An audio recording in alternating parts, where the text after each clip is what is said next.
Masyado ka atang nagmamagaling, Mirasol. You're just a cleaner. Huwag kang umaktong asawa. Ang marahas na paghampas ng kamay ni Doña Consuelo sa pilak na bandehado ay nagpadala sa mainit na saro ng porselana, pabagsak sa mamahaling alpombra. Ang matalim na pagkabasag ng porselana ay tila humati sa nakakabingining katahimikan ng mansyon.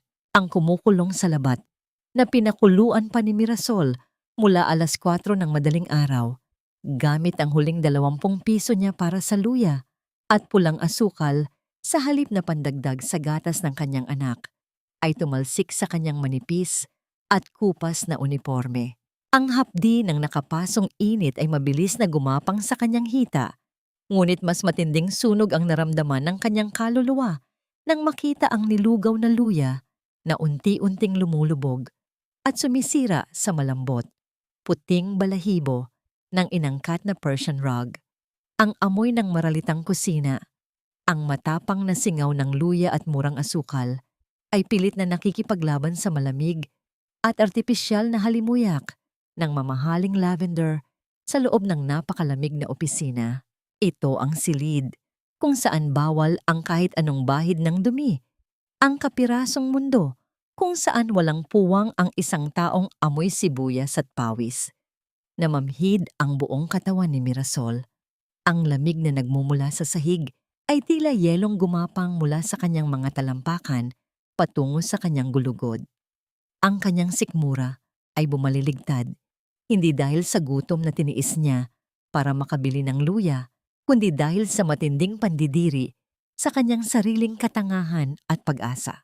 Naisip niya ang musmos na si Tomasito na binigyan lamang niya ng sabaw ng sinaing kaninang umaga habang naririnig niya ang sunod-sunod na pag-ubo ng kanyang amo sa kabilang kwarto noong madaling araw. Ganito na lang ba ang halaga ko? Isang basurahan sa paningin ng mga nakakataas? Ang tanong ay paulit-ulit na bumasag sa kanyang isipan, nag-iiwan ng matinding kahihiyan na pilit binabaon ang kanyang pagkatao sa lupa. Mula sa madilim na pasilyo, ang mabigat at ritmikong pag-ikot ng mga gulong ng silyang de gulong ay nagpabigat lalo sa hangin ng silid. Lumitaw si Don Eliseo. Ang kanyang mukha ay kasing lamig ng marmol, walang mababakas na emosyon maliban sa matalim na titig ng kanyang mga matang tila yelo. Wala siyang bakas ng sakit, tanging ang kapangyarihang sanay manliit ng tao. What is the meaning of this mess, Doña Consuelo? Ang boses ng Don ay mababa, ngunit sapat para payanigin ang nakasarang mga bintana. Bago pa man makabuka ang nanginginig na mga labi ni Mirasol, mabilis na humarap si Doña Consuelo sa amo. Ang muka ay biglang napalitan ng maamong pag-aalala. I'm sorry, Don Eliseo. Nakapasok po kasi ang babaeng ito habang naglilinis ako. She brought this cheap ginger tea. Nag-iimbento na may ubo raw kayo dahil daw narinig niya kagabi. I gently told her to step out kasi bawal siya rito, but she stubbornly pushed the tray. Feeling close yata, gusto kayong makita sa kwarto nyo. Kaya ayan, natapon sa imported rug nyo ang dumi niya. Tumingala si Mirasol. Ang mga mata ay malaki at nagmamakaawa. Umaasa na ang lalaking pinag-alayan niya ng kanyang pagod at kahuli-hulihang barya ay makikita ang katotohanan. Ngunit tiningnan lamang ni Eliseo ang mga piraso ng luya, ang nabasag na tasa, at saka ibinaling ang matalim na paningin sa kanya. Wala akong hinihinging tulong kahit kanino. Malamig at walang pusong wika ni Eliseo. Ang bawat salita ay tila mga nakakalasong karayom na tumutusok sa dibdib ni Mirasol. Bakit mo dinudumihan ang opisina ko gamit ang basurang yan? Clean that up. Use your bare hands, Mirasol. Ayokong may matirang mantsa sa alpombra ko. At ikaltas mo sa sweldo niya ang bayad sa pagpapalinis niyan, Consuelo. Hindi umiyak si Mirasol. Nilunok niya ang bulto ng tinik sa kanyang lalamunan na tila pumupunit sa kanyang lalamunan. Dahan-dahan siyang lumuhod, ibinaba ang kanyang dangal sa malamig na sahig. Gamit ang kanyang mga kamay na puro kalyo, sinimulan niyang pulutin ang mga mainit at durog na piraso ng luya mula sa mamahaling hibla. Ang bawat pagdampi ng kanyang balat sa nakapasong likido ay tila latigo sa kanyang pusong nagmalasakit. Pula na ang kanyang mga daliri, nangangatal sa pinaghalong sakit ng paso at panginginig ng kalamnan, ngunit mariin niyang kinagat ang kanyang ibabang labi hanggang sa malalasahan niya ang sarili niyang dugo. Wala siyang karapatang magalit, wala siyang karapatang lumaban dahil kailangan nito masito ng gatas. Ang hiya ay parang sementong tumigas sa kanyang lalamunan. Habang nakayuko ang babae at pilit kinikiskis ang mantsa gamit ang kanyang namumulang mga daliri. Isang kakaiba at mabilis na pagkasira ng ekspresyon ang dumaan sa mga mata ni Eliseo. Nakita niya ang pasong balat sa kamay ni Mirasol, ang panginginig ng mga balikat nito na walang inilalabas na tunog. May isang pamilyar na kirot ang sumubok na bumukas sa kanyang manhid na dibdib, isang multo ng nakaraan. Ngunit mabilis niya itong ibinaon sa ilalim ng kanyang pagiging mapagmataas. Nang matipon ni Mirasol ang lahat ng basag na porselana at durog na luya sa kanyang nanginginig na palad na tila mga piraso ng kanyang sariling durog na dignidad, siya ay tumayo. Hindi siya tumingin sa dalawang tao sa kanyang harapan. Humarap siya sa pinto at tahimik na humakbang palabas, bitbit ang mabigat na pasanin ng kanyang uring pinanganak na alipin. Ngunit bago pa man niya mahawakan ang malamig na siradura ng pinto, umalingaw-ngaw ang boses ni Eliseo. Hindi ito sumisigaw, ngunit may dalang kakaiba at mapanganib na bigat na nagpatigil sa pagtibok ng puso ni Mirasol. Wait, Mirasol, hindi pa tayo tapos. Put those trashes down and look at me. Ang utos ni Don Eliseo na titigan siya ay hindi isang imbitasyon para magpaliwanag, kundi isang tahimik na pagpapakita ng kapangyarihan. Nang iangat ni Mirasol ang kanyang mga mata, sinalubong siya ng isang malamig at blangkong pag-aarok na tila nagpapaalala kung gaano siya kaliit sa mundong ito. Walang salitang binitawan ang Don. Isang matipid na pagkumpas lamang ng kamay ang nag-utos sa kanya na lisanin ang silid, bit-bit ang kanyang panginginig at ang mga basag na piraso ng kanyang dignidad. Sa likod ng mansyon, bago matapos ang kanyang shift, ramdam ni Mirasol ang bigat ng itim na supot ng basura. Nang bumuka ang plastik, sumingaw ang amoy ng inihaw na salmon at mga hiwa ng imported na prutas na itinapon lamang dahil hindi naubos sa hapagkainan. Buo pa ang mga ito perpekto, ngunit itinuring ng basura ng mga taong hindi kailanman nakaramdam ng pagkalam ng sikmura. Napalunok si Mirasol. Ang lalamunan niya ay tuyot at mapait. Naiisip niya ang 20 pesos na ipinambili niya ng luya. Ang perang sana ay pambili ng kalahating kilong bigas. Dito sa mansyong ito, ang pagkain ay palamuti lamang. Sa labas, ito ay buhay. Isang oras ang lumipas, ang artipisyal na lamig at amoy lavender ng Dasmariñas Village ay napalitan ng makapal, maalinsangan at malagkit na hangin ng barangay. Habang naglalakad siya sa makipot na eskinita, sumasalubong sa kanya ang amoy ng nakatenggang tubig sa kanal at ang asidong usok ng piniritong tuyo mula sa mga karinderya. Pagsampa niya sa papag ng kanilang maliit na bahay na tinatabingan lamang ng kupas na tarpaulin upang saluhin ang tulo sa bubong, agad na yumakap sa kanyang mga binti ang isang maliit na katawan. "Mama, uwi na ikaw." Ang tinig ni Tomasito ay tila isang malambot na kumot na biglang bumalot sa nanlalamig at pagod na kaluluwa ni Mirasol. Ngunit nang subukan niyang buhatin ng anak, napangiwi siya. Nahagip ng bata ang pamumula at pag-umbok ng balat sa likod ng palad ng kanyang ina. Namilog ang mga inosenteng mata ni Tomasito. Walang pag-aalinlangan. Inilapit ng musmos ang kanyang muka sa pasong kamay ni Mirasol. Ipinikit ng bata ang kanyang mga mata at marahang inihipan ang nag-aapoy na balat.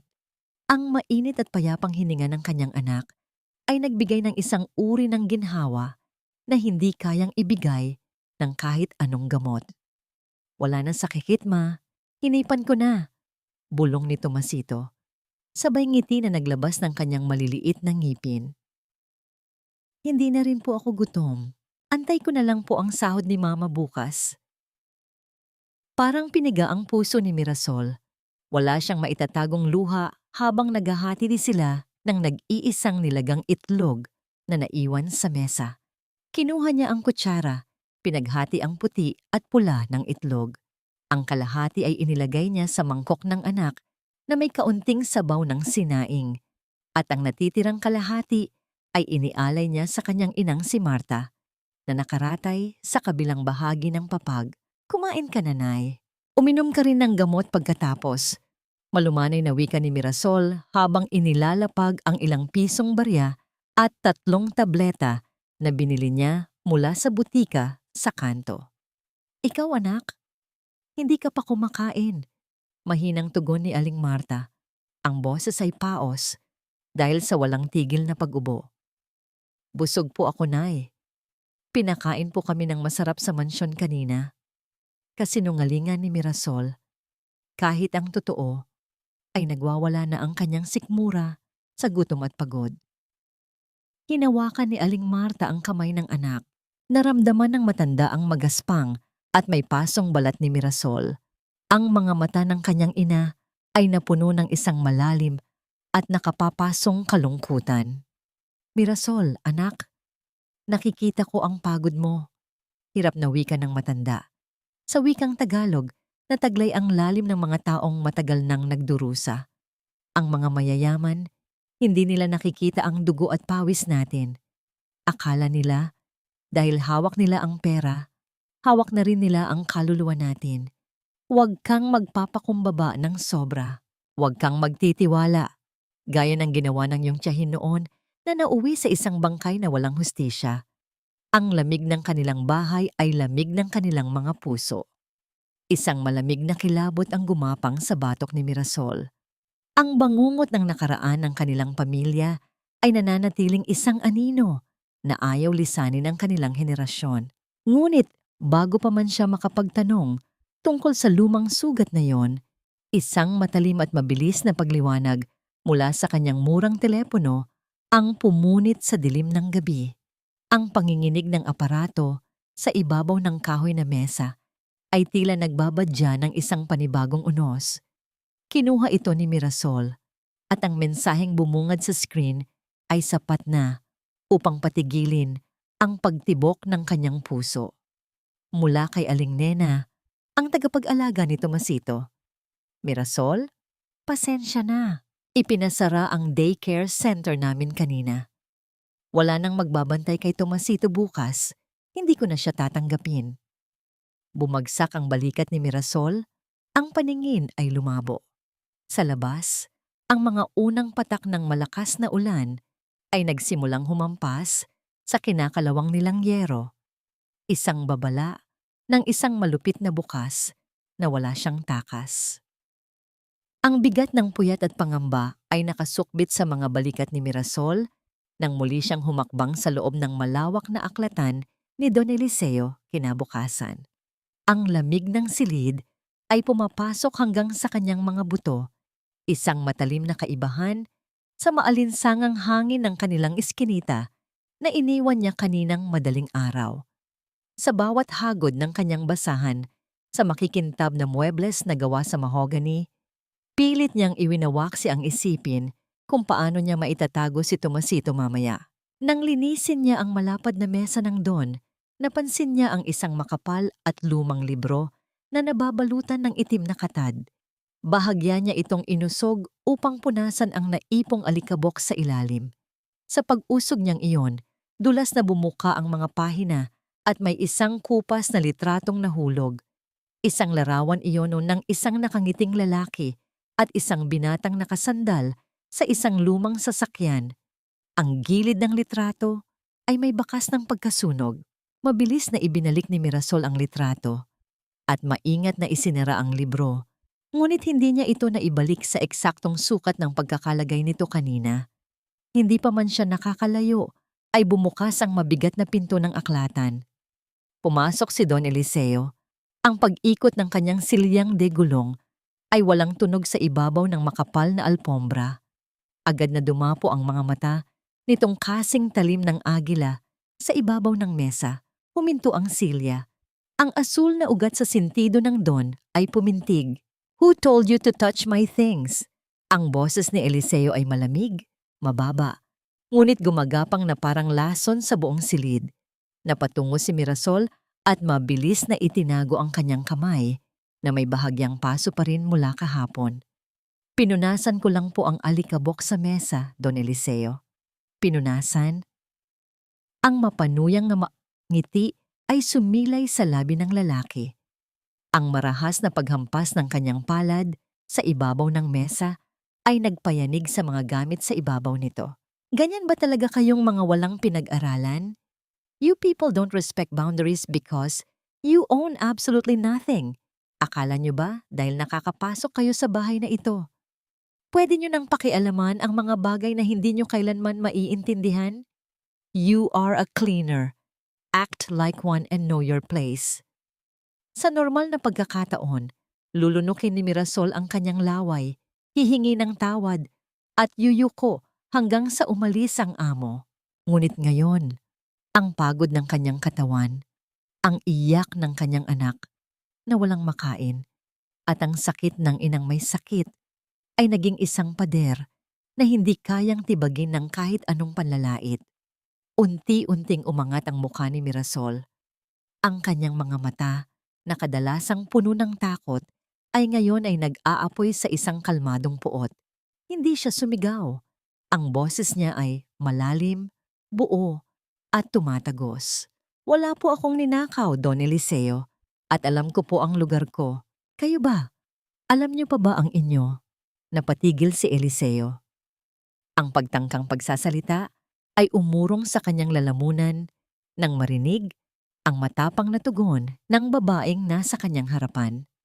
Ang linis-linis nga po ng bahay ninyo, patuloy ni Mirasol. Ang bawat pantig ay malinaw at hindi nanginginig. Inilibot niya ang kanyang paningin sa mga perpektong aklat at makikintab na pader. Walang alikabok, walang dumi, walang kahit anong bahid ng pagkakamali. Pero ang totoo, Don Eliseo, ang kalinisang ito ay hindi para sa ikagaganda ng mansyon. Takip lang ito. Ang bahay na ito ay isang malaking kabaong para sa isang kaluluwang nabubulok na sa pagiging duwag. Hindi kayo galit dahil ginalaw ko ang libro nyo. Galit kayo dahil may naglakas loob na pumasok sa mundong pinagtataguan ninyo. Parang may malamig na patalim na ibinaon ng malalim sa gulugod ni Eliseo. Ang kanyang mga daliri na mahigpit na nakakapit sa hawakan ng silyang de gulong ay biglang nanghina.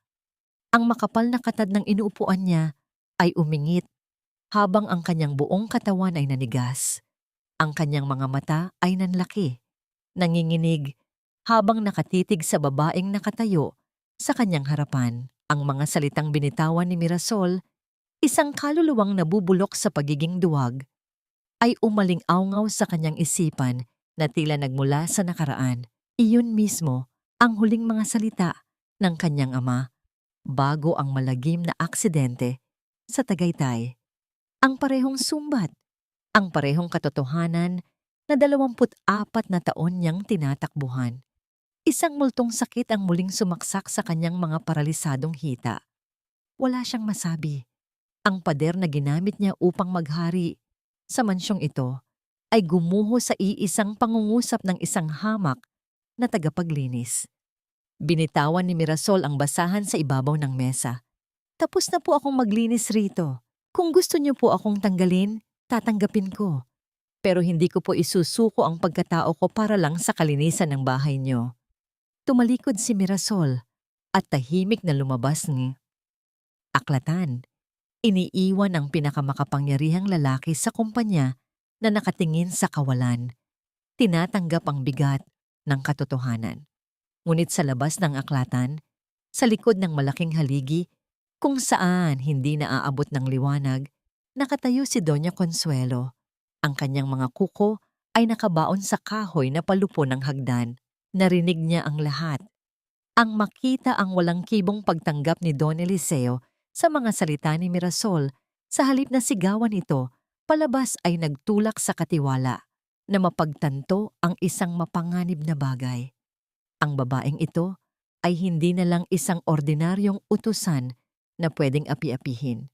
Si Mirasol ay isang banta sa kaharian na matagal nang pinamumunuan ni Doña Consuelo.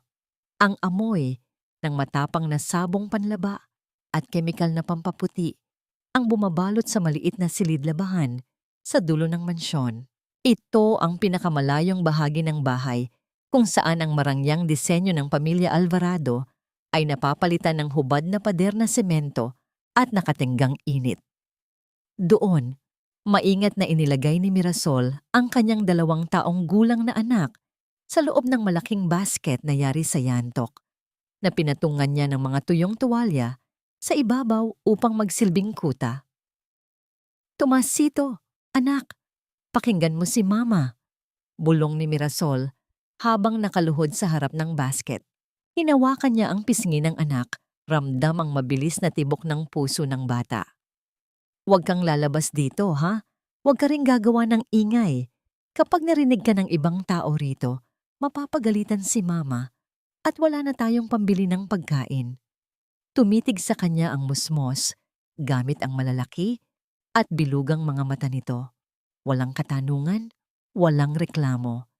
Isang marahang tango lamang ang isinagot ng bata bago nito kinuha ang sariling maliit na daliri at isinubsob sa pagitan ng kanyang mga ngipin.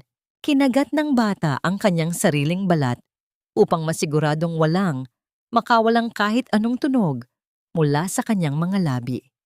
Ang makitang ganoon, kabilis matuto ang kanyang anak, sa lupit ng buhay ay tila isang nakalalasong pako na bumaon sa puso ni Mirasol. Nang pumatak ang oras ng tanghalian, hindi pumunta si Mirasol sa hapag ng mga katulong. Nanatili siya sa gilid ng lababo sa maruming kusina. Kinakain ang mga lumamig na tira mula sa almusal ng Don, isang piraso ng tuyong tinapay at kapirasong matigas na karne. Bawat lunok niya ay may kasamang panalangin na sana ay mahimbing ang tulog ng kanyang anak sa loob ng basket. Sa kabilang bahagi ng mansyon, sa loob ng malamig na opisina, ang usok ng mamahaling tabako ay humahalo sa amoy ng banyagang pabango. Nakaupo si attorney Benicio Salonga sa harap ng mesa ni Don Eliseo, hawak ang mga dokumentong naglalaman ng mga pulang marka ng pagkalugi. "You have to be realistic, Eliseo," seryosong wika ng abogado habang niluluwagan ng kanyang kurbata. "Ang kumpanya ng mga Madrigal ang may hawak ng permit sa lupa natin sa Tagaytay. If you marry Mayor Madrigal's daughter, the case vanishes overnight. It's a strategic alliance, simple as that. Huwag mong pairalin ang pride mo rito."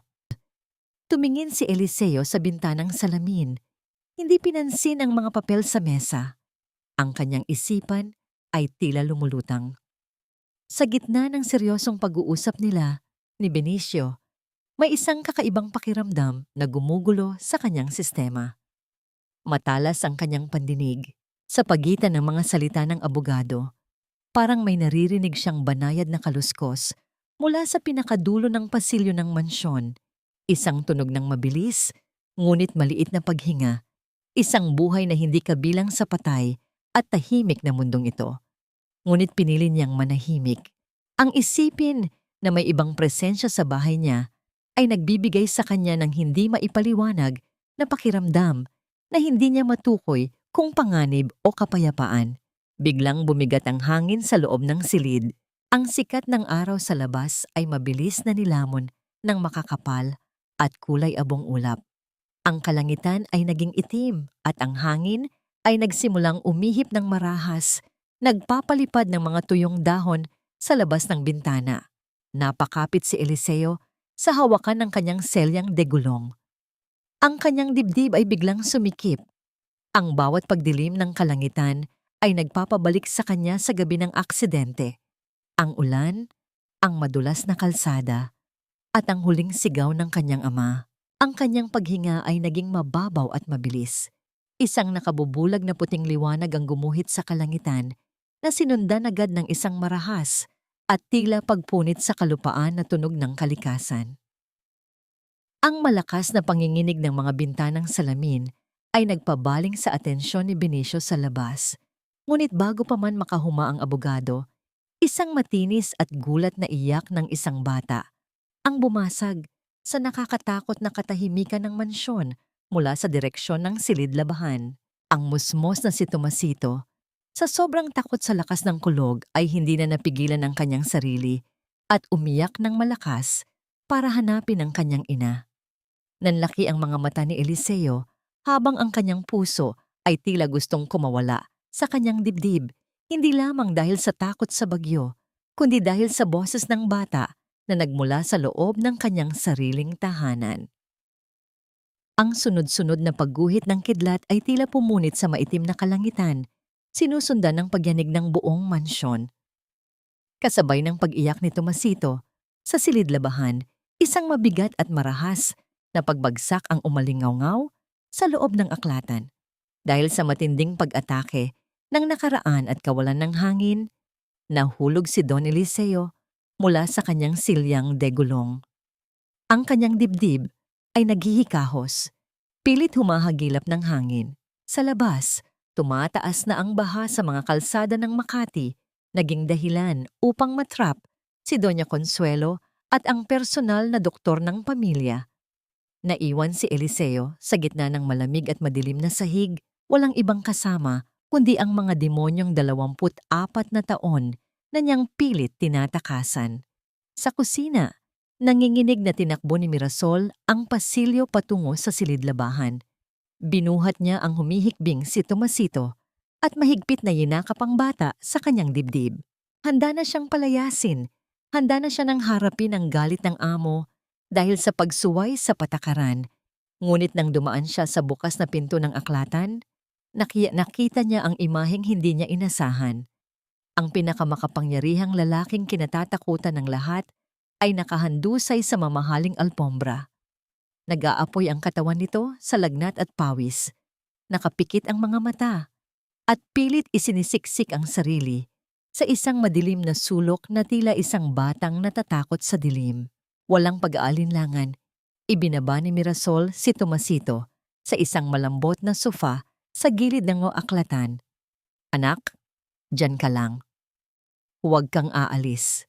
Tutulungan lang ni Mama ang amo natin. Mabilis ngunit malumanay niyang utos.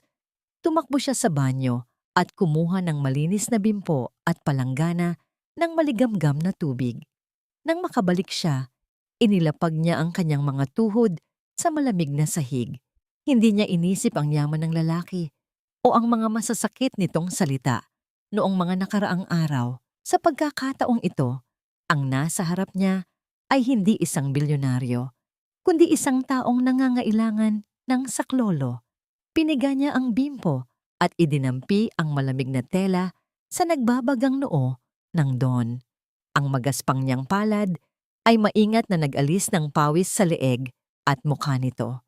Ang amoy ng sakit at takot ay hinaluan ng amoy ng malinis na tubig at murang sabon mula sa mga kamay ni Mirasol. Sa kalagitnaan ng panginginig, biglang umangat ang malaki at nanginginig na kamay ni Eliseo. Sa halip na itulak ang babae, mahigpit nitong nakapitan ang kupas at murang tela ng uniforme ni Mirasol sa bandang baywang. Ang pagkakahawak nito ay parang isang taong nalulunod na nakahanap ng kaisa-isang sagip buhay. Papa! Ang tinig ni Eliseo ay basag at puno ng pagdurusa. Isang ungol mula sa kailaliman ng kanyang kaluluwa. I'm sorry, Papa. Ako ang nagpumilit magmaneho. Ako ang pumatay sa'yo. I was so reckless. Patawarin mo ako. Natigilan si Mirasol. Ang mga salitang lumabas sa bibig ng lalaki ay nagbukas ng isang malalim at madilim na lihim. Hindi dahil sa paninisi ng ama, kaya ito nakonsensya, kundi dahil sa paniniwalang siya mismo ang may hawak ng manibela noong gabing bumagsak sila sa bangin ng Tagaytay. Ang kapansanan niya ay hindi lamang pisikal. Ito ay isang parusang iginawad niya sa kanyang sarili.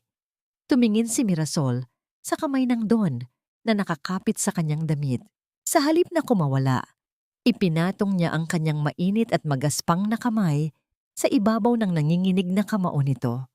Shh! Tapos na ang ulan. Malambot na bulong ni Mirasol sa wikang Tagalog, tinig na nagtataglay ng pagkalinga ng isang ina. Wala ka ng kasalanan. Matulog ka na. Ligtas ka na rito. Lumipas ang buong magdamag na nakaupo si Mirasol sa sahig, patuloy na pinupunasan ng amo at binabantayan ang paghinga nito hanggang sa tuluyang humupa ang lagnat. Habang paminsan-minsan ay sinisiguro niyang natutulog ng maayos si Tomasito sa sofa. Kinaumagahan, ang malamig na liwanag ng araw ay dahan-dahang pumasok sa malalaking bintanang salamin. Ang amoy ng basang lupa at sariwang hangin ay pumasok sa silid. Dahan-dahang iminulat ni Eliseo ang kanyang mga mata. Wala na ang kirot sa kanyang dibdib at bumalik na ang normal na temperatura ng kanyang katawan. Inilibot niya ang kanyang paningin. Sa hindi kalayuan, sa isang malaking silyang pambasa, nakita niya si Mirasol. Nakasandal ang ulo nito sa gilid, himbing na himbing sa pagod. Habang ang mga braso nito ay mahigpit at protektibong nakayakap sa isang maliit na bata. Ang batang iyon, si Tomasito, ay gising na. Ang malalaki at inosenteng mga mata ng musmos ay tahimik na nakatitig ng diretso sa kanya. Walang takot, walang panghuhusga, tanging dalisay na pag-usisa. At sa unang pagkakataon, matapos ang 24 na taon ng malamig na taglamig sa kanyang puso, ang mga labi ni Don Eliseo ay dahan-dahang umangat. Siya ay ngumiti. Ang bihirang ngiti ni Don Eliseo ay isang mabilis na liwanag na agad ding napundi nang bumukas ang malaking pinto ng aklatan. Ang matalim na lagitik ng mga takong na nagmamadali ay pumasok. Kasunod si Doña Consuelo. Kasabay niya ang 2 lalaking nagtatrabaho sa mansyon. Huminto ang matanda. Ang mga mata ay nanlaki at nanlamig nang makita ang eksena sa loob ng silid. Si Don Eliseo ay nakaupo sa ibabaw ng makapal na alpombra habang hindi kalayuan sa kanya. Sa marangyang silya ng Don, nakahiga at himbing na natutulog ang hamak na tagapaglinis na si Mirasol. Yakap-yakap ang anak nito. Mabilis na nilapitan ni Consuelo ang Don at inalalayan itong umupo pabalik sa silyang degulong. Ngunit ang mga mata nito ay nanatiling nakapako sa natutulog na babae. Diyos ko, Don Eliseo, anong ginawa sa inyo ng babaeng iyan? Ang boses ni Consuelo ay may kasamang malambing at nag-aalalang tono. Ngunit ang bawat salita ay tinimplahan ng matalim at mapanuyang diwa, parinig. Dahil sa ingay, nagising si Mirasol. Ang pagod sa magdamag na pagbabantay ay mababakas sa maputla niyang mukha. Naguguluhang niyakap niya ng mas mahigpit si Tomasito nang mapagtanto niyang nakapaligid sa kanila ang mga matang nanghuhusga. Look at this, Don Eliseo. Patuloy ni Consuelo. Lumapit ng bahagya kay Mirasol, ngunit may distansya pa rin, waring nandidiri. Ang bait ninyo kasi, kaya sinasamantala kayo ng mga taong galing sa squatter. Dinala pa ang anak para may pantakip sa ginagawa. Kunwari nagbabantay sa inyo kapag may sakit kayo, para kapag nagising kayo, utang na loob nyo ang buhay nyo sa kanya. Ganyan sila dumiskarte para makahingi ng malaking pera o mas malala, makaakyat sa kama ng mga amo nila habang mahina ang mga ito. Ang bawat salita ni Consuelo ay tila malamig na tubig na ibinuhos sa buong katawan ni Mirasol. Ang kahihiyan, hiya, ay mabilis na gumapang mula sa kanyang lalamunan hanggang sa kanyang sikmura. Kahit ang mga lalaking kasama ni Consuelo ay nakatingin sa kanya ng may halong pandidiri, inaakalang isa siyang oportunistang ginagamit ang katawan at anak para makakuhang pabor. Tumingin si Mirasol kay Don Eliseo. Ang mga mata niya ay naghahanap ng pagtatanggol. Naghintay siyang sabihin nito na siya ang nag-alaga dito buong gabi, na siya ang nagpunas ng pawis nito, na narinig niya ang pag-iyak nito, at hindi niya iniwan ito sa kabila ng kasungitan nito. Ngunit ang mukha ng Don ay bumalik sa pagiging blanko at malamig na bato. Nakita ng Don ang titig ng mga tao sa paligid. ang kanyang mataas at matigas na pride. Ang tanging pader na nagtatago sa kanyang kahinaan ay mabilis na tumayo muli. Hindi niya kayang aminin sa harap ng kanyang mga tauhan na siya ay umiyak, nagmakaawa, at inalagaan ng isang hamak na utusan buong gabi. Kaya naman, pinili niyang tumahimik. Ibininaling ni Eliseo ang kanyang paningin sa bintana. Tahimik na pinapayagan ang malupit na pag-aakusa ni Consuelo na patuloy na lasunin ng hangin. Ang katahimikan ng Don ang sumira sa huling piraso ng pag-asa ni Mirasol. Ang kirot ng kawalang hustisya at kawalang utang na loob ay tila mga kuko na bumaon sa kanyang dibdib. Pinasok niya ang kamay sa tenga ni Tomasito upang takpan ang pandinig ng bata. Ayaw niyang marinig ng inosenteng anak ang mga nakasusukang paratang na yon. Hindi umiyak si Mirasol at lalong hindi siya nagmakaawa o nagpaliwanag. Tumayo siya, inaayos ang gusot niyang uniforme. Maingat niyang binuhat si Tomasito at inayos ang damit ng bata. Gamit ang isang kamay, kinalag niya ang buhol ng kanyang manipis at kupas na apron. Sa isang marahas na paggalaw, ibinagsak niya ito sa paanan ni Doña Consuelo. Ang tunog ng pagbagsak ng tela sa sahig ay tila pumutol sa ugnayan ng kanyang pagkatao sa bahay na yon. Hindi ko po kailangan ng pera ninyo at lalong hindi ko kailangan ng kama ninyo. Kalmado at matigas na wika ni Mirasol. Kahit gaano ako kahirap, hindi ako gagamit ng anak para magmakaawa ng barya mula sa mga taong kasing dumi ng ugali ninyo ang kaluluwa.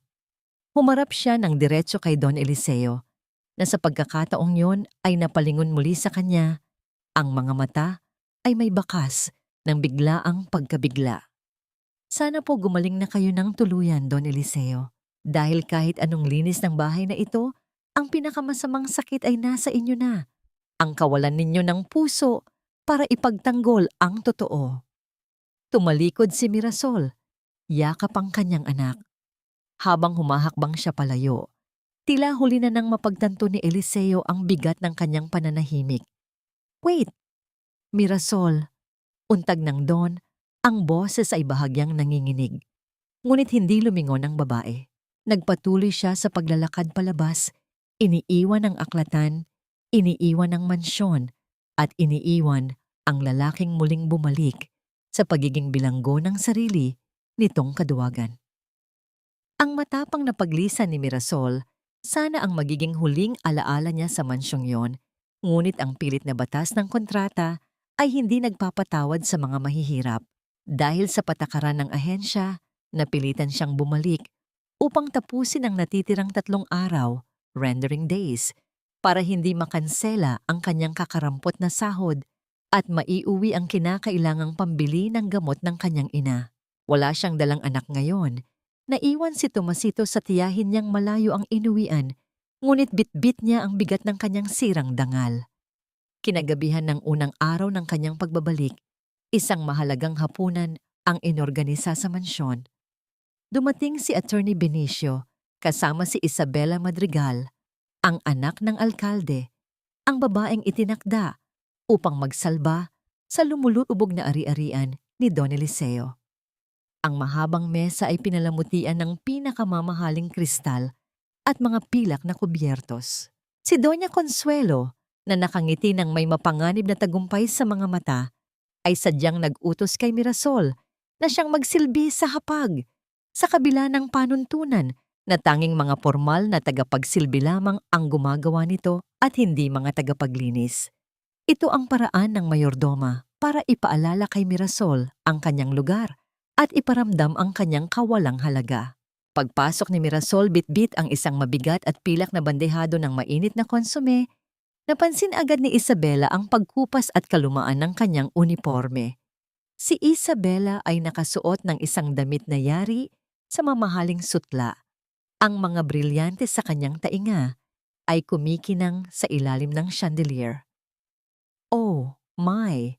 Matinis at pabebeng wika ni Isabela habang pinagmamasdan si Mirasol na nagsasali ng sabaw sa mangkok niya. Doña Consuelo, is she new? Hindi ba kayo nagbibigay ng maayos na uniforme? Her clothes smell like public market. I mean, I pity people like her. Nagtitiyaga sa ganitong trabaho. Siguro marami kang anak na pinapakain, ate? Ang mga salita ni Isabela ay binalot ng pagkukunwaring awa, ngunit ang tono ay may layuning manghamak. Ito ang pinakamasakit na uri ng pang-aabuso. Ang insultuhin ka gamit ang pagkaawa. Nanginig ang mga daliri ni Mirasol, ngunit pilit niyang pinanatiling matatag ang lalagyan ng sabaw. Opo, ma'am. Maikli at tahimik niyang sagot, hindi inaangat ang kanyang mga mata. Sa kabilang dulo ng mesa, si Don Eliseo ay nakaupo ng tahimik. Ang kanyang mga panga ay nakakuyom ng mahigpit. Nang marinig niya ang panlalait ni Isabela, isang uri ng pagkulo ng dugo ang naramdaman niya. Isang galit na hindi niya naiintindihan kung bakit ganoon katindi. Isabela, that's enough. Malamig ngunit matigas na saway ni Eliseo. Mirasol is doing her job. Do not speak to my employees that way. Isang saglit na katahimikan ang bumalot sa mesa. Tumingala si Mirasol. Inisip niya na baka sa pagkakataong ito, tatayo si Eliseo para sa kanya ng totoo.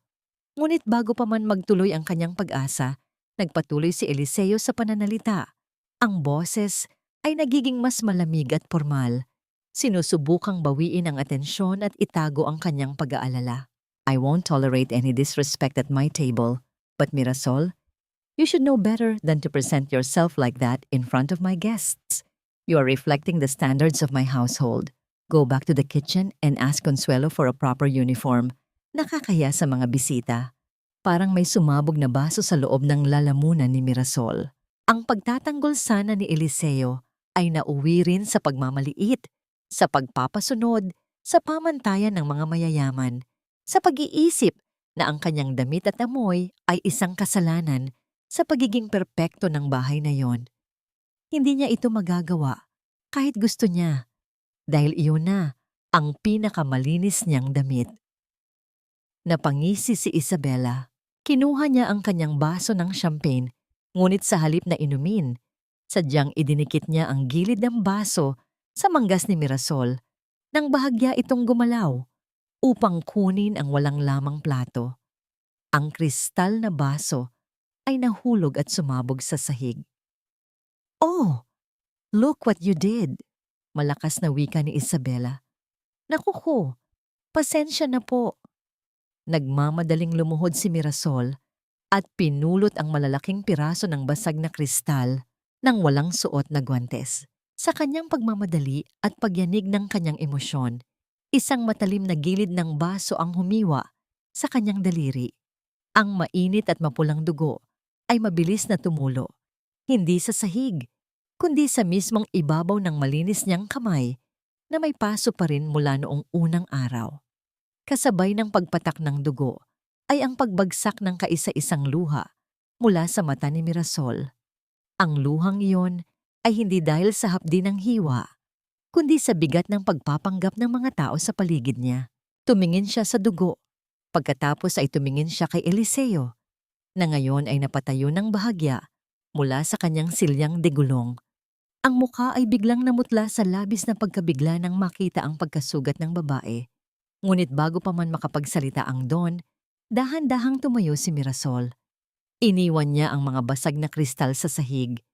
Hinubad niya ang manipis niyang hairnet at kinuha ang malinis na telang pamunas. Sa halip na punasan ng sahig, ibinato niya ang tela ng mahina, ngunit buong dignidad sa paanan ni Doña Consuelo. Hindi ko na po hihintayin ang sweldo ko. Ipamigay niyo na lang po pambili ng bagong baso. Kalmadong wika ni Mirasol. Wala na po akong utang sa kahit na sino rito. Humarap siya kay Eliseo. Ang mga mata ay walang ni isang bakas ng awa para sa sarili at lalong walang takot. Ang dumi ninyo, hindi kayang linisin ng kahit na sinong tao. Tumalikod si Mirasol at dire-diretsyong naglakad palabas ng silid kainan. Habang sa ilalim ng mesa, nakita ng lahat na bahagyang nanginginig ang mga kamay ng pinakamakapangyarihang lalaki sa silid na nakatitig sa bakas ng dugo sa sahig. Mula ng gabing iyon, hindi na bumalik si Mirasol sa mansyon. Walang formal na pagpapaalam, walang liham ng pagbibitiw, tanging ang tahimik na pag-iwan sa malamig at patay na palasyo. Ngunit ang epekto ng kanyang paglisan ay tila isang bagyong nanira mula sa loob ng tahanan ng pamilya Alvarado. Sa ikatlong araw, mula nang umalis ang tagapaglinis, isang hindi pangkaraniwang kalamigan ang bumalot sa buong bahay. Ang sentralisadong pampainit, heater, ng mansyon na matagal nang hindi nasisira ay biglang bumigay. Ang lamig ay hindi na nakakulong sa aircon ng mga kwarto. Ito ay gumapang sa bawat pasilyo, sa bawat haligi, at sa mismong buto ng mga nakatira rito. Sa loob ng kanyang opisina, nakaupo si Don Eliseo, nakabalot sa makapal na Amerikana, ngunit patuloy na nanginginig. Nakatitig siya sa labas ng bintana, kung saan ang unang liwanag ng araw ay pilit na bumabasag sa makapal na ulap. Ang tahimik na paligid na dati niyang gustong-gusto ay biglang naging nakabibingi. Naalala niya ang umagang paalis si Mirasol pagkatapos ng insidente sa hapunan. Naharang niya ito sa may gate ng mansyon bago pa ito makalabas. Inalok niya itong bigyan ng doble, triple ng sahod nito. Sinabi pa niya, "I will put your son in a good school. Wala ka nang iisipin. Just stay. Doña Consuelo will not bother you again." Ang sagot ni Mirasol ay isang alaala na pilit sumusugat sa kanyang ego hanggang ngayon. "Hindi ko ibebenta ang respeto ko para sa pera ninyo, Don Eliseo. Ang akala ninyo, dahil mahirap kami, mabibili ninyo ang aming pagkatao kapag kinawawa ninyo kami. Wala kayong karapatang magbigay ng kahit ano sa akin dahil hindi kayo marunong magtanggol. Duwag kayo. Pera lang ang tapang ninyo." Ang mga salitang yon ay patuloy na umaalingaw sa kanyang isipan. Paulit-ulit na sinasampal ang katotohanan sa kanyang mukha. Wala siyang kakayahang mahalin ang ibang tao dahil mas pinoprotektahan niya ang sarili niyang sakit kaysa harapin ang mundo. Sa likod niya, narinig niya ang pagpasok ni Attorney Benicio. Ang abogado ay may hawak na isang telepono. Ang mukha ay seryoso at malamig. "The agreement is drafted, Eliseo." Panimula ni Benicio. "Hinihintay na lang ang pirma mo para sa pagpapakasal kay Isabela. Kapag nangyari ito, the mayor will clear all the permits for the Tagaytay property. Ligtas na ang kumpanya." Tumingin si Eliseo sa mga papel na inilapag sa kanyang mesa. Dati, ang makita ang mga kontratang ito ay nagbibigay sa kanya ng kapayapaan, ng kumpirmasyon na kontrolado niya ang lahat. Ngunit ngayon, ang mga letrang nakalimbag sa papel ay mukhang kadena. "Benicio," panimula ni Eliseo. Ang kanyang boses ay malamig, ngunit may kakaibang pagtatanto. "Did you really think firing her or pushing her away was the solution?" Natigilan ng abogado. "I did what I had to do for the company. She was a distraction, Eliseo. Hindi siya nababagay rito." Humarap si Eliseo sa abogado. At sa kauna-unahang pagkakataon, mula noong siya ay mabalumpo, may kislap ng isang mapanganib na desisyon sa kanyang mga mata. "You didn't protect the company, Benicio. You protected my cowardice." Pinaharurot ni Eliseo ang kanyang silyang degulong patungo sa pintuan. Pilit tinatakasan ang presensya ng abogado. Inabot niya ang seradura ng pinto at binuksan ito ng malakas. Sa labas, madilim pa. Wala pang bumabangon sa mga kasambahay. Tinahak niya ang mahabang pasilyo. Ang bawat pag-ikot ng kanyang mga gulong sa sahig ay nagiiwan ng markang hindi makikita, ngunit mararamdaman. Nais niyang maramdaman ang hangin. Nais niyang makatakas mula sa perpektong kahon na siya mismo ang nagtayo. Binuksan niya ang malaking pintuan ng mansyon at sinalubong ang malamig na hamog ng madaling araw. Inikot niya ang kanyang sasakyan, pababa ng ramp patungo sa malawak na kalsada ng Dasmariñas Village. Ang mga tanod ay nagulantang nang makita ang kanilang mapagmataas na amo na hindi lumalabas ng bahay kung walang driver at yaya, na nagtutulak ng sariling silyang degulong papunta sa labas ng subdivision. "Don Eliseo, sir, nasaan po ang driver ninyo?" Tatawag po ako ng sasakyan. Sigaw ng isang gwardya. Huwag kang mangialam. Malamig at matigas niyang utos, hindi humihinto. Sa unang pagkakataon, hindi siya nagtago sa likod ng tinted na salamin ng isang SUV. Ginamit niya ang lakas ng kanyang mga braso upang patakbuhin ang silya palabas ng mayamang pamayanan. Ang mga ilaw ng kalsada ay unti-unting napalitan ng dilim habang lumalapit siya sa hangganan ng Makati. Ang lalaking takot na madumihan ay papunta sa lugar kung saan ang lahat ay nabubuhay sa putik. Ang barangay na inuuwian ng kaisa-isang taong nagturo sa kanya kung paano maging tao muli. Ang araw ay tuluyan ng sumikat ng marating ni Don Eliseo ang bukana ng barangay. Ang maayos at makikinis na kalsada ng Dasmariñas Village ay biglang naputol. Napalitan ng bako-bako at basang semento na puno ng malalaking hukay. Ang malamig at mabangong hangin mula sa mansyon ay tinabunan ng matapang na amoy ng usok mula sa mga nagkakaingging basura, sariwang dugo mula sa katayan sa palengke, at pawis ng mga taong nag-agawan sa espasyo. Para sa isang taong 24 na taong nakakulong sa perpektong kalinisan, ang bawat paghinga ni Eliseo ay isang pagsabak sa labanan. Pinilit niyang itulak ang gulong ng kanyang silya. Ang mga gulong na sanay na dumulas ng walang tunog sa mamahaling alpombra at makinis na marmol ay ngayoy hirap na umiikot sa maputik na kalsada. Tumingin ang mga tao. Ang bawat hakbang ng pag-ikot niya ay sinusundan ng mga mapanuring mata, mga labandera na pansamantalang ibinaba, ang mga palanggana, mga batang naglalaro sa kanal, at mga tambay sa kanto na napahinto sa paninigarilyo. Ang lalaking naka-Amerikana sa loob ng isang mamahaling silyang degulong ay parang isang banyagang nilalang na naligaw sa kanilang mundo. Ngunit hindi niya pinansin ang mga titig at bulungan. Isang layunin lamang ang nasa isip niya. Hanapin ang bahay na may kupas na tarpaulin. Malayo pa, nakita niya ito. Si Mirasol ay nasa labas ng kanilang maliit na bahay, nakasuot ng ordinaryong t-shirt na may mantsa ng sabon. Kinukuskus nito ng marahas ang mga damit sa ibabaw ng lumang sementadong lababo. Hindi malayo sa kanya, ang kanyang ina, na si Aling Marta ay naghihimay ng malunggay, habang si Tomasito ay tuwang-tuwang naglalaro sa isang gilid, pinapaikot ang isang lumang takip ng lata. Kahit na nababalot ng kahirapan at pagod, may nakita si Eliseo na wala sa kanyang malaking mansyon. Ang malakas na tawa ni Mirasol habang kinikiliti ang kanyang anak. Ang tunog ng halakhak na yon ay isang matalim na sibat na tumagos sa matigas na puso ng Don. Ito ang buhay na tinangkanyang sirain gamit ang kanyang pera at pambabastos. Nang subukang palapitin ni Eliseo ang kanyang sasakyan, isang maling galaw ng kanyang gulong ang nangyari. Ang kaliwang gulong ay bumaon sa isang malalim na hukay na puno ng malapot na putik at tubig kanal. Pilit niyang hinila ang gulong paatras, ngunit mas lalo lamang itong lumubog. Ang mga kamay niya, na palaging malinis at walang bahid, ay ngayon ay nababalot ng mabahong putik.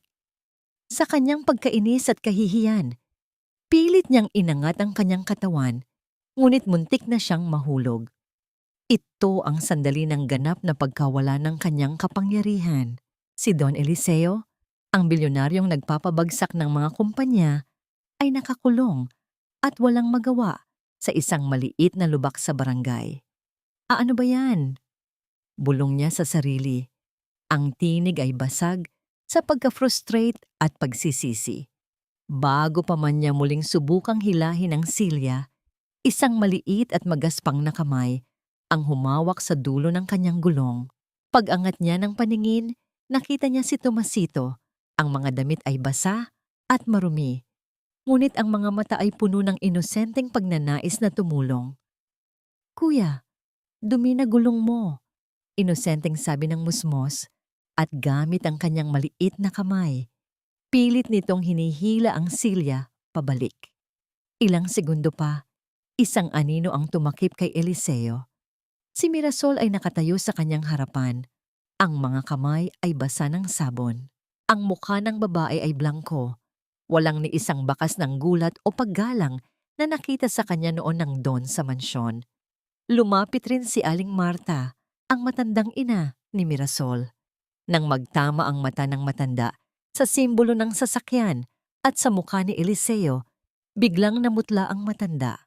Namukhaan ni Aling Marta ang pamilya Alvarado, ang pamilyang may-ari ng sasakyang nakabangga at pumatay. Sa kapatid niya maraming taon na ang nakararaan. Ang mismong aksidenteng sanhi ng pagkalumpo ni Eliseo na pilit nilang tinakpan ng pera para iligtas ang pangalan ng pamilya. Anong ginagawa mo rito? Matigas na tanong ni Mirasol. Hindi gumagalaw para tulungan ng Don. Mirasol. Ang boses ni Eliseo ay hindi nagtataglay ng utos. Ito ay boses ng isang taong nabasag. I came here to apologize. Nagkamali ako. Please, let me explain. Sa pag-usad ng ilang tsismo sa palapit upang makinig, inihanda ni Eliseo ang kanyang sarili na lunukin ang kanyang nalalabing pride sa harap ng buong barangay. Ngunit bago pa man siya makapagsalita ng buo, lumapit si Aling Marta, hawak ang isang maliit na palanggana na puno ng pinagbanlawan at maruming tubig mula sa paglalaba. Walang salita at sa harap ng lahat, ibinuhos ni Aling Marta ang maruming tubig, hindi mismo sa Don, kundi sa paanan nito. Bumbaha ang putik sa paligid ng silyang de gulong, nagbababala ng isang matinding galit na hindi kailanman mababayaran ng anumang halaga. Umalis ka sa pamamahay ko, Alvarado. Mamatay tao ang pamilya mo at hindi ko hahayaang saktan mo ang anak ko gaya ng ginawa niyo sa kapatid ko. Napatulala si Eliseo. Ang sikreto ng aksidente na pilit na ibinabaon sa limot ay sumabog sa kanyang mukha, pumuputol sa huling hibla ng kanyang karapatang magmakaawa. Ang mga salita ni Aling Marta ay tila isang malakas na suntok na yumanig sa buong pagkatao ni Eliseo. Ang sikreto ng aksidente sa Tagaytay, ang gabing bumangga ang sasakyan nila at pumatay hindi lamang sa kanyang ama, kundi pati na rin sa isang inosenteng naglalakad na kapatid ni Aling Marta, ay isang katotohanang ibinaon ng kanyang pamilya sa ilalim ng milyon-milyong piso at panunuhol. Akala niya, tanging ang kanyang kalumpuan ang naging parusa niya. Hindi niya alam na ang utang ng dugo ng kanyang pamilya ay bumabalik upang maningil sa harap ng babaeng sinimulan niyang mahalin. Bumilis ang bulungan ng mga tsismosa sa paligid. Nararamdaman ni Eliseo ang panliliit, hindi dahil sa maruming tubig na bumasa sa kanyang sapatos, kundi dahil sa matinding kahihiyan sa harap ng katotohanan. Nay, tama na po. Kalmadong wika ni Mirasol, humaharang sa kanyang ina at nag-aalis kay Tomasito palayo sa silyang de gulong. Hinawakan ni Mirasol ang mga hawakan ng silya ni Eliseo at malakas itong hinila mula sa pagkakabaon sa putik. Hindi niya ito itinulak palapit sa bahay, kundi palabas, patungo sa isang mas tahimik at bakanting lote sa gilid ng eskinita, upang maiwasan ang mga matang nanonood. Nang makalayo sila sa umpukan, binitawan ni Mirasol ang silya. Tumayo siya ng matuwid. Ang kanyang anyo ay nagpapamalas ng hindi magagaping dignidad ng isang taong hindi kayang bilhin. Mirasol, hindi ko alam. Basag ang tinig ni Eliseo. Ang makapangyarihang Don ay ngayon ay nakatingala sa kanya. Ang mga mata ay namumula at puno ng matinding pagsisisi. Hindi ko alam na kapatid ng nanay mo ang nabangga namin. Wala akong malay nang mangyari iyon, bata pa ako noon. Akala ko, inayos ng pamilya ko ng tama. Ganyan kayong mga mayayaman. Malamig na sagot ni Mirasol. Ang bawat salita ay may dalang bigat ng mga henerasyon ng pagtitiis. Para sa inyo, ang tama ay iyong nabayaran na ang mga napatay ninyo para hindi na sila mag-ingay. Wala kayong alam sa buhay ng mga taong naiwan. Ipinikit ni Eliseo ang kanyang mga mata. Ang patak ng pawis at pagod ay halatang halata sa kanyang namumutlang mukha. You're right. I was a coward. Nagtago ako sa pera, sa galit ko, sa kalinisan ng bahay ko dahil takot akong harapin kung gaano kadumi ang pagkatao ko. Ngunit nang umalis ka, Mirasol, doon ko nakita kung gaano kawalang kwenta ang lahat ng yon nang wala ka. I came here to tell you that I'm ending the arrangement with Isabella. I'm dropping the Tagaytay property. I want to protect you and your son. Nanginig ang mga daliri ni Eliseo. Iniangat niya ang kanyang maruming kamay at dahan-dahang sinubukan abutin ang pisngi ni Mirasol upang punasan ang mantsa ng abo mula sa pag-iuling. Ngunit ilang pulgada bago niya ito mahawakan, napatigil siya. Napagtanto niya na ang mga kamay niya, ang mga kamay ng isang pamilyang pumatay, nangiinsulto at nanakit, ay walang karapatang humawak sa isang taong ganoon kadalisay. Ibinaba niya ang kanyang kamay nang may matinding kirot sa dibdib. Tiningnan siya ni Mirasol, hindi nang may galit, kundi nang may malalim at nakapanlulumong kalungkutan. Hindi niyo po maiintindihan ang ibig sabihin ng pagmamahal hanggat ginagawa niyo itong transaksyon, Don Eliseo. Wika ni Mirasol, hindi niyo po ako kailangang protektahan. Ang sarili niyo ang kailangan ninyong iligtas. Bago ninyo sabihing mahal ninyo ako, harapin niyo muna ang mga demonyo ninyo. Aminin ninyo sa mundo ang kasalanan ng inyong pamilya.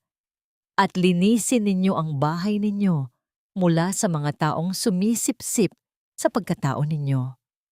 Tumalikod si Mirasol at hindi na lumingon pabalik. Naiwan si Eliseo na nakaupo sa kanyang silyang de gulong sa gitna ng init ng araw. Ang pagtanggi ni Mirasol ay hindi isang pagtataboy. Ito ay isang hamon. Ang pinakamabigat na utos na hinihingi niya upang patunayan nitong karapat-dapat itong maging tao muli. Gamit ang kanyang nalalabing lakas, kinuha ni Eliseo ang kanyang telepono at tinawagan si Attorney Benicio. Ang tono niya ngayon ay wala ng takot at pagdadalawang isip. Benicio, cancel the wedding. Cancel the Tagaytay deal. At ipunin mo ang lahat ng dokumento tungkol sa pananalapi ng pamilya. At lahat ng record ni Doña Consuelo sa nakalipas na 20 taon. Habang pabalik si Eliseo sa kanyang mundo upang simulan ng giyera, sa kabilang bahagi ng barangay, dumating ang isang itim at makintab na sasakyan.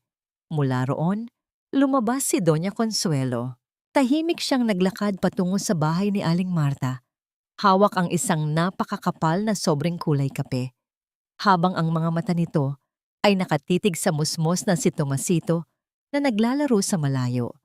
Isang tingin na nagbabadya ng isang mapanganib at lason na plano. Ang hangin sa barangay ay tila huminto nang humakbang si Doña Consuelo sa harap ng bahay ni Mirasol. Ang kanyang mamahaling sapatos na balat ay maingat na iniiwasan ang mga putik. Hawak ang makapal na sobrang kulay kape, iginala niya ang kanyang mapanlait na paningin sa tagpi-tagping yero bago tuluyang humarap kay Mirasol, na kasalukuyang nagpupunas ng pawis matapos maglaba. Let's make this quick, Mirasol. I don't belong in a place like this. Pambungad ni Consuelo, ang boses ay matamis ngunit nakakalasong parang ahas. Inilapag niya ang sobre sa ibabaw ng lumang sementadong lababo. Ito ay 500,000. Sapat na ito para lumayo ka, ipagamot ang nanay mo, at mapag-aral ang anak mo sa probinsya. Umalis ka na ng Maynila. Huwag mo nang guluhin si Don Eliseo kapag pinilit mo pang gumapang pabalik sa mansyon.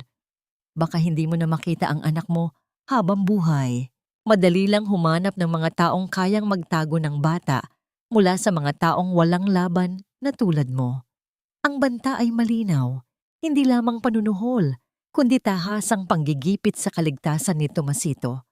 Akala ng mayordoma, ang matinding takot at kawalang kapangyarihan ay sapat na para paluhurin at pasukuin ang isang maralitang ina.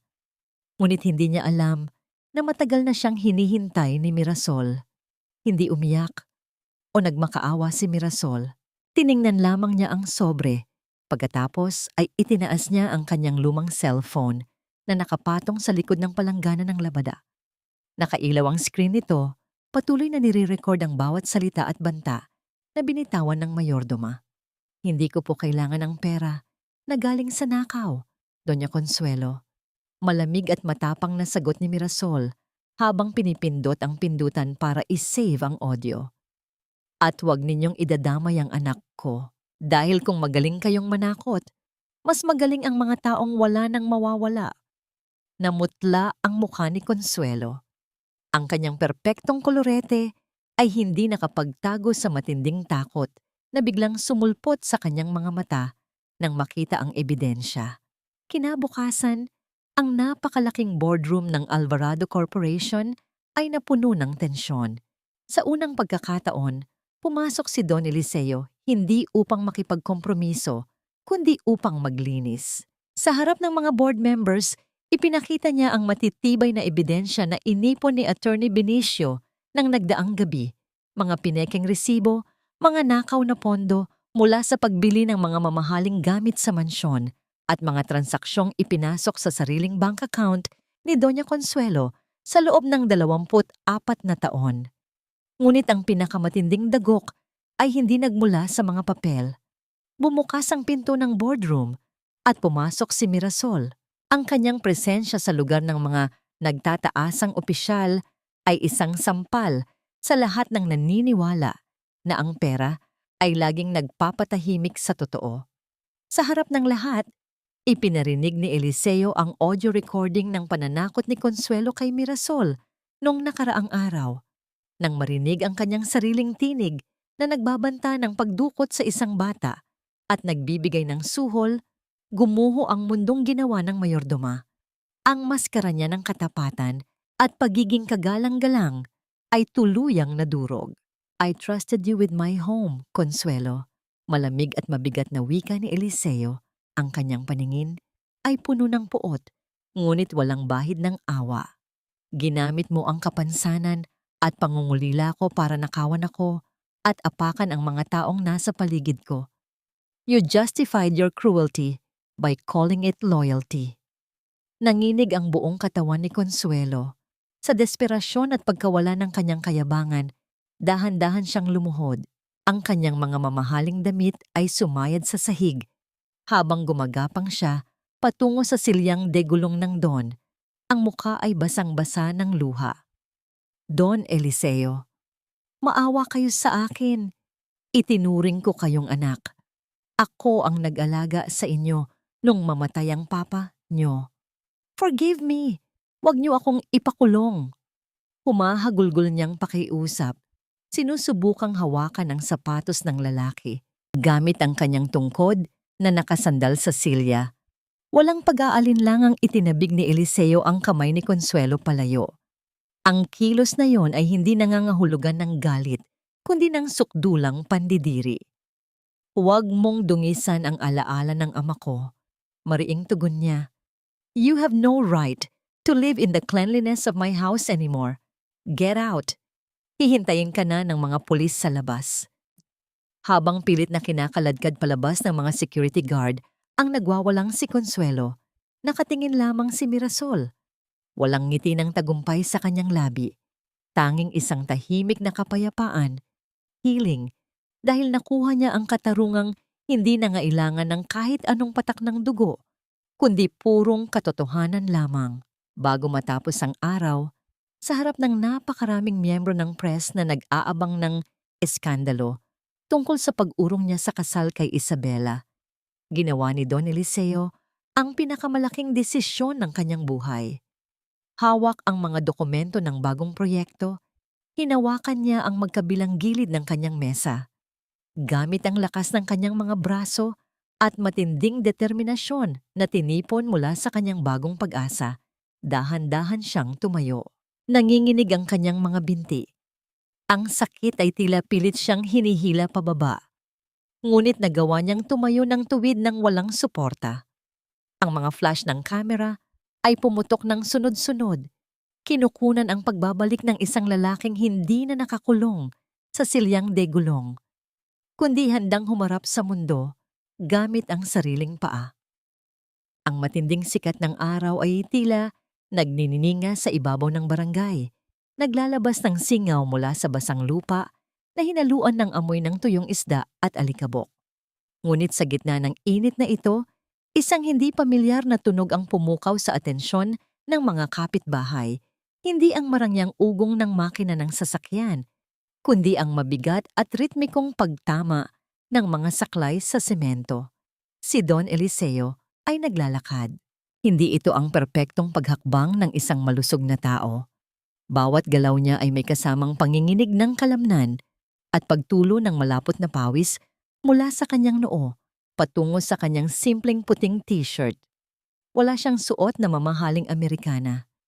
Ang kanyang mga kamay, na dati ay tanging panulat lamang ang hawak, ay ngayoy may bitbit na martilyo at ilang piraso ng bagong yero. Huminto siya sa tapat ng bahay ni Mirasol. Nakita niya si Aling Marta na nakaupo sa tapat ng pintuan. Tinitingnan siya ng may pag-aalinlangan at pait na hindi pa rin tuluyang lumilisan sa mga mata nito. "Hindi ko po kailangan ng inyong pera, Don Eliseo." Matigas na bungad ng matanda. Bagamat bakas sa boses nito ang gulat nang makitang hindi ito nakasakay sa kanyang silyang degulong. "Hindi po ako naparito para magbigay ng pera, Aling Marta." Hingal na tugon ni Eliseo. Inilapag niya ang mga materyales sa lupa. "Narinig ko po kay Mirasol na tumutulo ang bubong niyo tuwing umuulan. Gusto ko po sanang ayusin gamit ang sarili kong mga kamay." Isang saglit na katahimikan ang namayani. Lumabas si Mirasol mula sa loob ng bahay. Bitbit ang isang basong tubig. Napatitig siya sa kanyang dating amo. Ang lalaking dati ay hindi man lang makatingin sa dumi ng paligid, ay ngayoy nakaluhod sa mainit na lupa. Pilit inaabot ang kanto ng kanilang bubong, habang ang kanyang mga binti ay nanginginig sa pagod. "Kaya mo ba yan?" Mahinang tanong ni Mirasol. May halong pag-aalala at hindi maipaliwanag na lambot sa kanyang boses. "Kailangan kong gawin ito, Mirasol," sagot ni Eliseo habang pinupunasan ng pawis gamit ang kanyang braso. "Para malaman mo na hindi na ako natatakot na madumihan ang mga kamay ko para sa inyo." Sa sumunod na 2 oras, napanood ng buong eskinita ang isang eksenang tila hindi ka panipaniwala. Ang bilyonaryong si Eliseo Alvarado, pawisan at puno ng uling ang mukha, ay walang koordinasyon na nagmamartilyo sa bubong ng isang maliit na bahay sa barangay. Ilang beses niyang tinamaan ang sariling daliri, ilang beses siyang muntik nang mawalan ng balanse, ngunit hindi siya tumigil. Ang bawat pagtama ng martilyo sa pako ay tila isang paraan ng paghingi ng tawad sa bawat sakit na naidulot niya at ng kanyang pamilya. Nang bumaba siya mula sa hagdan, hingal na hingal at halos hindi na makatayo, dahan-dahang lumapit sa kanya si Tomasito. Ang bata ay may hawak na isang platitong may lamang biskwit. "Kuya, kain ka po. Pagod ka na," sabi ng musmos. Ang boses ay puno ng dalisay na pagkalinga. Naupo si Eliseo sa isang mababang bangko sa ilalim ng silong. Kinuha niya ang biskwit at dahan-dahang kinain ito habang pinagmamasdan ang bata. Sa pagkakataong yon, hindi siya ang presidente ng isang korporasyon. Siya ay isang lalaking nakaramdam ng tunay na busog, hindi sa tiyan, kundi sa kanyang kaluluwa. Lumapit si Aling Marta at iniabot sa kanya ang isang malinis na bimpo. "Punasan mo ang mukha mo. Mukha kang uling," sabi ng matanda, na bagamat hindi pa tuluyang nakangiti, ay wala na ang talim sa kanyang boses. Iyon ang unang hakbang ng pagtanggap. Lumubog ang araw at naging kulay kahel ang kalangitan. Nakatayo si Mirasol sa tabi ni Eliseo habang pinagmamasdan nila ang bagong ayos na bubong. Ang katahimikan sa pagitan nila ay hindi na nakabibingi gaya ng dati sa mansyon. Ito ay isang katahimikang puno ng pag-asa. "Salamat, Eliseo," bulong ni Mirasol. "Hindi dahil sa bubong, kundi dahil pinatunayan mong kaya mong maging tao." Tumingin si Eliseo sa kanya. Ang kanyang mga mata ay nagniningning sa ilalim ng takip silim. "Ikaw ang nagturo sa akin, Mirasol, na ang tunay na yaman ay hindi nasa loob ng mansyon, kundi nasa init ng isang tahanan na marunong magpatawad. Dahan-dahang iniangat ni Mirasol ang kanyang kamay. Ang kanyang mga daliri na puno ng kalyo mula sa paglalaba ay marahang humawak sa kamay ni Eliseo. Ang pagdampi ng kanilang mga balat ay tila isang pangako na ang lahat ng sugat ng nakaraan, gaano man kalalim, ay unti-unti nang naghihilom sa ilalim ng bagong simula. Ang mansyon ng mga Alvarado ay hindi na muling tatawaging langmo ng mga QC. Ang malalaking bintanang salamin na dati ay laging nakasara at nababalutan ng makakapal na kurtinang pelus ay nakabukas na ngayon. Pinapapasok ang sikat ng araw at ang sariwang hangin mula sa hardin. Ang dating nakabibinging katahimikan at amoy ng kemikal na pampaputi ay tuluyan ng pinalitan ng masarap na halimuyak ng ginigising na bawang, luya at pinakuluang manok para sa arroz caldo. Sa loob ng malawak na kusina, hindi na nakayuko si Mirasol. Nakasuot siya ng isang simpleng bestidong kulay dilaw na tila isang Mirasol na namumuukadkad sa gitna ng semento. Wala na ang kanyang kupas na apron. Ang kanyang mga kamay ay malayang humahalo sa mainit na kaldero habang humuhuni ng isang malambing na himig. Ang bawat pag-ikot ng sandok ay naglalabas ng usok na puno ng pagmamahal. Isang pagkaing hindi lamang para sa busog ng tiyan, kundi para sa hilom ng kaluluwa.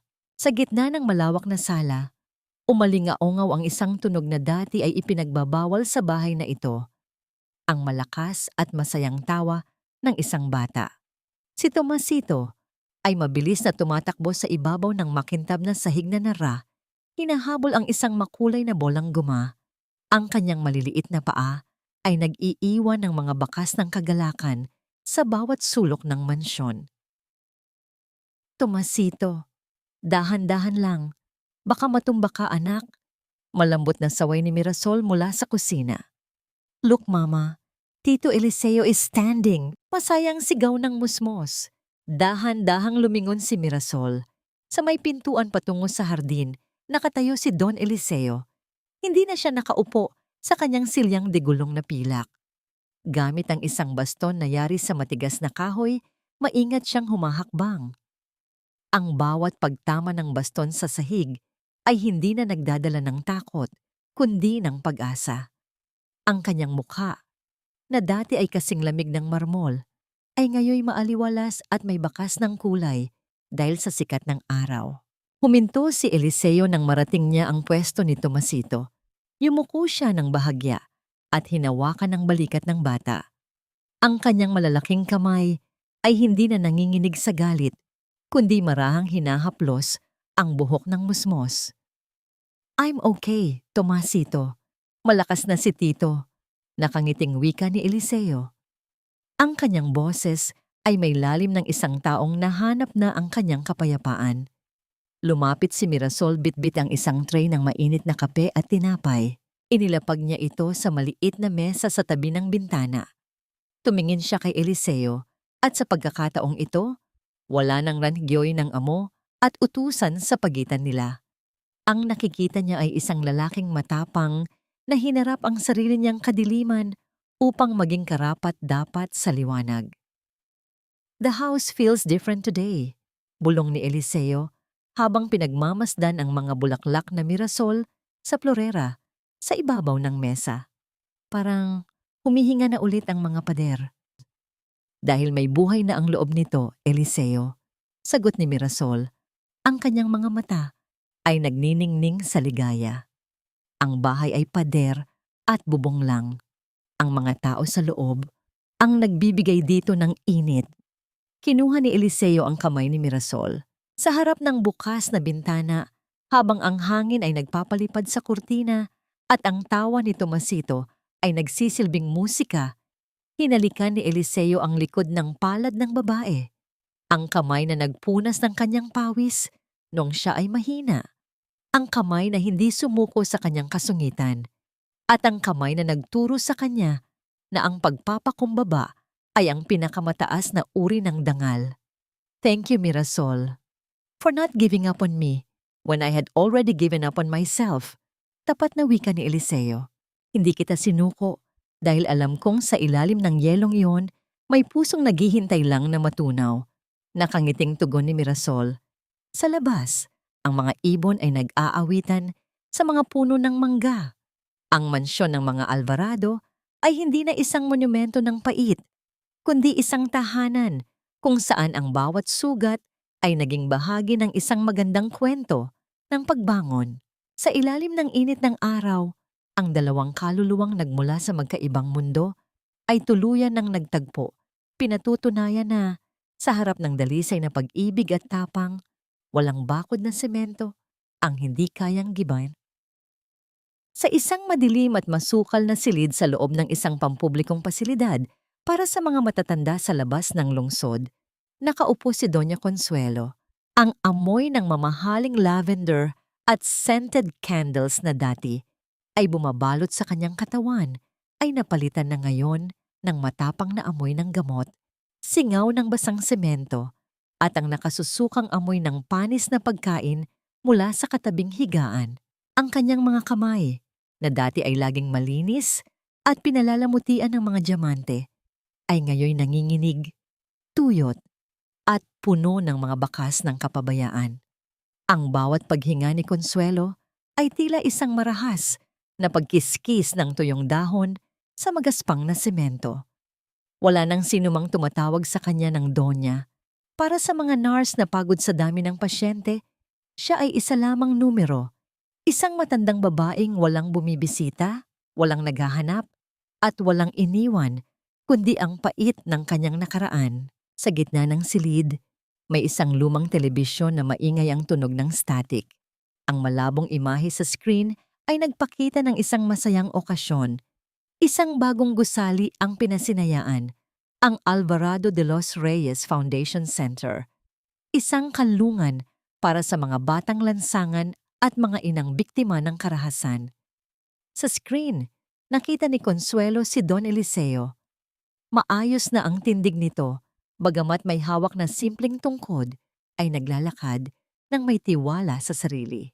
Katabi niya si Mirasol, na nakasuot ng isang disenteng bestida na tila hinabi mula sa sinag ng araw. Walang bakas ng pagiging tagalinis sa anyo ni Mirasol. Ang nakikita ng buong mundo ay isang babaeng ang ganda ay nagmumula sa kailaliman ng kanyang matapang na kaluluwa. Nakita ni Consuelo ang paghalik ni Eliseo sa noo ni Mirasol sa harap ng maraming tao, isang simbolo ng pag-ibig na hindi kailanman mababayaran ng anumang halaga. At sa isang sulok ng screen, tumatakbo ang isang masayang bata, si Tomasito, na may hawak na mga bulaklak ng Mirasol. Isang matalim na sakit ang gumuhit sa dibdib ni Consuelo. Hindi ito dahil sa atake sa puso, kundi dahil sa matinding inggit at pagsisisi na tila mga uod na kumakain sa kanyang nalalabing buhay. Ang lahat ng kanyang pinaghirapang itayo, ang kanyang pangalan, ang kanyang kapangyarihan, ang kanyang yaman na galing sa pandaraya, ay naglaho na parang usok sa hangin. Ang pinakamasakit na karma ay hindi ang pagkabilanggo, kundi ang makita ang mga taong tinangka niyang sirain, na ngayon namumuhay sa ilalim ng liwanag na kailanman ay hindi niya mararating.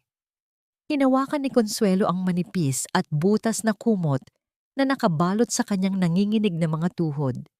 Isang luha ang pumatak sa kanyang tuyot na pisngi, ngunit walang sino mang naroon upang punasan ito. Ang katahimikan ng kanyang silid ay puno ng mga multo ng kanyang mga maling desisyon. Sa kabilang bahagi ng lungsod, sa malawak na hardin ng mansyon ng mga Alvarado, ang hangin ay puno ng halimuyak ng mga namumukadkad na rosas at sariwang damo. Nakatayo si Mirasol sa ilalim ng isang malaking puno ng nara, pinagmamasdan ang paglubog ng araw na nagbibigay ng kulay ginto sa buong paligid. Naramdaman niya ang isang pamilyar na init sa kanyang likuran. Ipinulupot ni Eliseo ang kanyang mga braso sa baywang ni Mirasol, idinantay ang kanyang baba sa balikat nito. 1 taon na ang nakalipas, Mirasol, malambot na bulong ni Eliseo. 1 taon simula nang dalhin mo ang init ng araw sa malamig kong buhay. Humarap si Mirasol sa kanya. Ang kanyang mga mata ay nagniningning sa ilalim ng takip silim. Hindi ako ang nagdala ng liwanag, Eliseo. Ikaw ang nagbukas ng mga bintana para papasukin ito. Sa malayo, narinig nila ang tawag ni Aling Marta mula sa loob ng bahay. Nagyayayang kumain ng hapunan. Ang tawa ni Tomasito ay muling umalingaw-ngaw.